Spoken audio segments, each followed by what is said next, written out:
मंत्री नरेंद्र भाई मोदी सरकार 2 के 1 वर्ष पूर्ण होने के अवसर पर उनकी ऐतिहासिक उपलब्धियों को हम घर घर तक पहुंचाने के लिए ये हमारा 8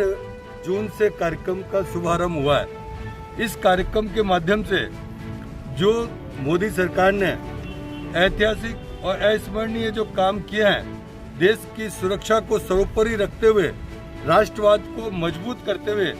गांव, गरीब और किसान की चिंता करते हुए, उनके विकास को सर्वोपरि मानते हुए इस कोरोना महामारी के अंदर भी एक ऐतिहासिक कार्य किया है और कोरोना महामारी से आम जन को राहत देते हुए देश को भी आत्मनिर्भर बनाने की ओर जो कदम बढ़ाया है, उसकी सारी उपलब्धियों को हम जन जन तक ले जा रहे हैं। साथ में राजस्थान सरकार ने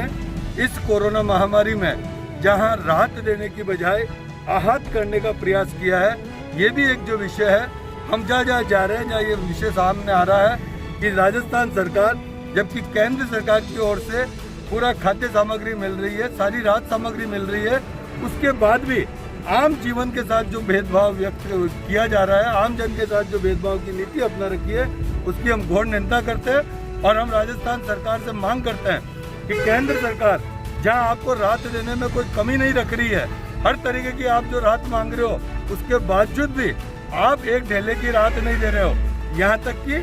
राजस्थान के जो प्रवासी हिंदुस्तान भर के अंदर रहते हैं, उनकी जो दशा राजस्थान सरकार ने की है, मैं समझता हूँ घोर निंदनीय है। कम से कम मैं समझता हूँ कि जो उनका रजिस्ट्रेशन हुआ है, वो रजिस्ट्रेशन 11.5 लाख 17 मई तक 11.5 लाख का रजिस्ट्रेशन हुआ था उन प्रवासियों का, लेकिन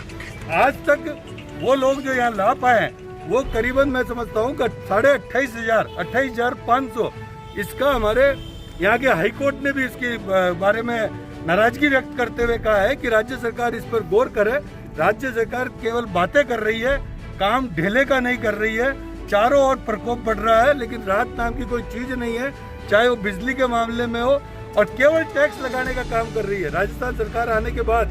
जो बिजली की दरों में वृद्धि, उसके बाद सरचार्ज, उसके बाद स्टाम्प ड्यूटी में, और उसके बाद कृषि उपज मंडी पे भी जो टैक्स लगाया, उससे उन्होंने और ज्यादा आम जन के ऊपर, चाहे गरीब हो चाहे किसान हो, हर व्यक्ति के ऊपर मार पड़ी है। हम इस सारे विषयों को लेकर के जनता के पास जा रहे हैं और जनता से जो केंद्र सरकार के प्रति जो भ्रमजाल फैलाया जा रहा है, उस भ्रमजाल के प्रति भी जनता को सावधान कर रहे हैं, क्योंकि मोदी जी की सरकार ने जो 70 साल की बीमारियों को, चाहे 370 धारा हो, चाहे राम मंदिर का मुद्दा हो, चाहे वो